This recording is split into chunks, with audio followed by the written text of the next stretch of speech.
Gasless flux core wire. We do a lot of MIG welding with the shielding gas. There's another option here. A lot of people will pick up the smaller 110 volt machines, and it's an advantage to be able to do some MIG welding, wire welding, without the expense of a regulator and a bottle of gas. It's a gasless flux core wire, and there's two things about the wire that we need to explain.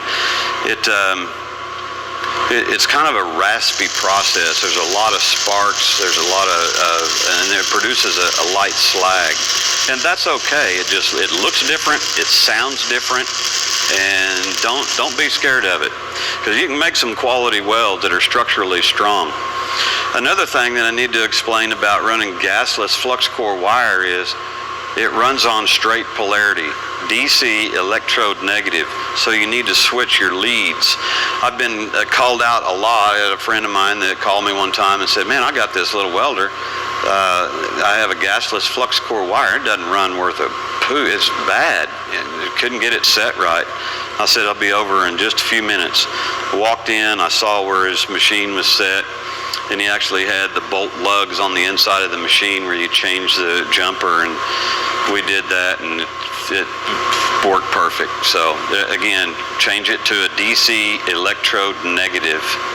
Another thing that I want to explain about MIG welding, gas metal arc welding, regardless of what wire, but especially with this gasless flux core wire, is drive roll tension. This wire feeds out of here pretty nicely, smooth. The correct drive roll tension is I can stop this wire with my finger. Okay, remember, if you're running too much drive roll pressure, you can actually collapse the wire and it comes out of here like this. It comes out of here with the pigtail and swirling around. You're distorting the integrity of the wire. So believe it or not, you can back this thing off quite a ways and it'll still feed smooth. But if you can stop it with your finger, you're just right with the drive roll pressure. So we're going to demonstrate a fillet weld first. So let me get my gear on and we'll come back and make this weld. I want to make this weld pointing the wire pretty much straight into this joint. I want to lean this backwards about 10 degrees or so. I want to just kind of oscillate along. What I'm going to be looking at is behind the weld, since I know this produces a light slag. About 1/8 of an inch up on the weld pool is going to be a little shelf kind of fluttering around there, and that's where the slag is, and that's where the weld bead solidifies. That's what I'm going to be looking at along with the two edges. This is going to be a little slower process, and I'm set at 18 volts and 265 on this machine. I believe I have about 35% inductance set. Again, this is going to be kind of active. It's going to sound like a hiss, and it's going to put out a lot of sparks. See, that looks kind of nasty. It's got a lot of spatter. You really don't see a weld bead at all.